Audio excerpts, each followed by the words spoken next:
由第10屆嘅全運會球員到第15屆嘅主教練，我同籃球有着密不可分嘅關係。佢哋開頭有啲緊張，之後都 OK。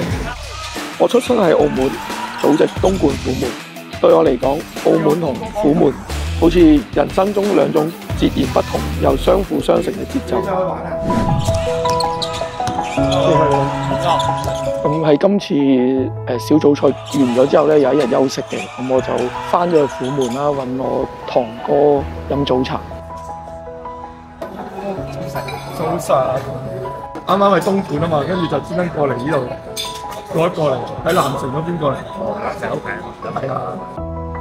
翻嚟飲早茶係雷打不動嘅習慣，呢啲熟悉感就係家嘅味道。呢幾年虎門嘅變化有好多，路啦，由一個沙塵滾滾嘅路變成一個石屎路。記得細路仔就喺度玩遊戲，記得南塔小學啊嘛，跟住有條斜路，跟住行斜滑梯咁樣當跑上跑落啊！跑上跑落，細個就係咁樣玩嘅啦。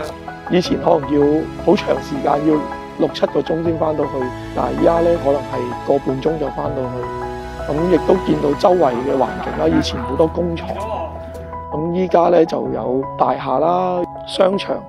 記得有一段時間好長冇翻嚟，一翻到嚟，哇！點解多咗咁多嘢嘅？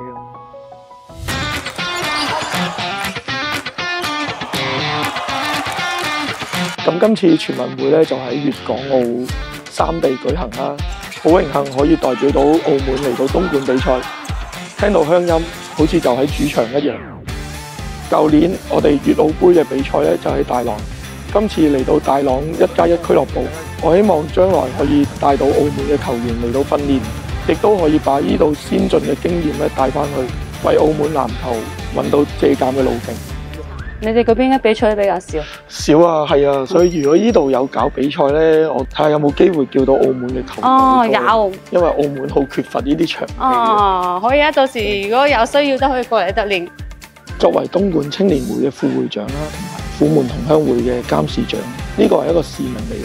我希望搭建更多唔同嘅平台，等兩地嘅聯繫得更緊。呢幾年我嘅最大感觸係從貫通到融合，希望透過體育成為管澳嘅通用語言，青年成為連接兩地嘅橋樑。